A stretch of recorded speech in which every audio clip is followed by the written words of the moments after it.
Harian GPDI Palembang. Menerima kuasa Roh Kudus, Yohanes 7 ayat 38.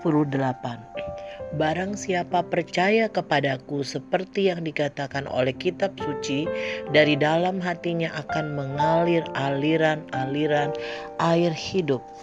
Saudaraku yang kekasih dalam Tuhan, kita tahu ketika Yesus naik ke sorga, dia tidak membiarkan kita sendiri, namun dia memberikan seorang penolong yang akan menyertai kita selama-lamanya.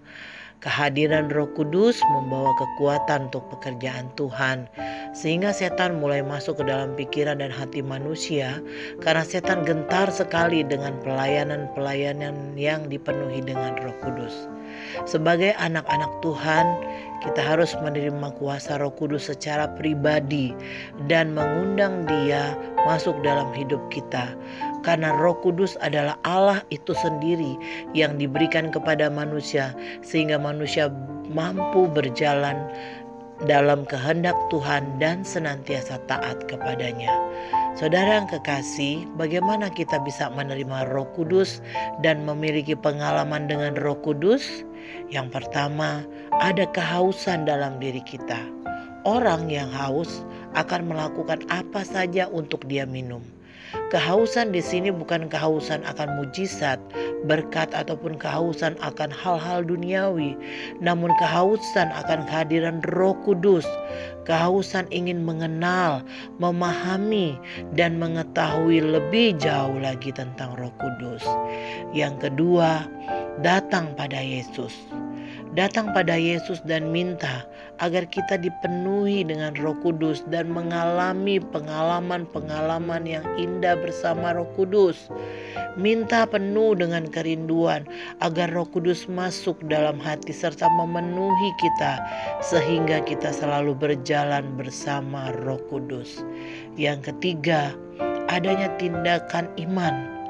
Ada keyakinan, ada tindakan iman bahwa kita percaya bahwa kuasa Roh Kudus akan mengalir dalam hidup kita. Yesus akan memenuhi kita dengan Roh Kudusnya. Dan yang keempat, percaya. Iman tanpa perbuatan hakikatnya mati. Kita tidak lagi berjalan dengan kekuatan kita. Bahkan keputusan yang kita ambil, kita akan meminta hikmat daripada Tuhan. Puji Tuhan, saudaraku, minta Tuhan untuk dapat memenuhi hidup kita dengan Roh Kudus. Karena orang-orang yang berjalan dalam kuasa Roh Kudus adalah orang-orang yang selalu bersyukur dan berjalan dalam kemenangan. Puji Tuhan, kita sama-sama berdoa. Terima kasih buat firman-Mu yang sudah datang pagi hari ini Tuhan. Biarlah kami semua punya hati yang haus, rindu akan kehadiran Roh Kudus terus memenuhi kehidupan kami. Karena kami percaya Roh Kudus adalah Allah sendiri yang ada dalam hidup kami, sehingga kami boleh mampu menghadapi hidup kami, menghadapi perjalanan hidup kami, menjadi kuat di dalam Tuhan.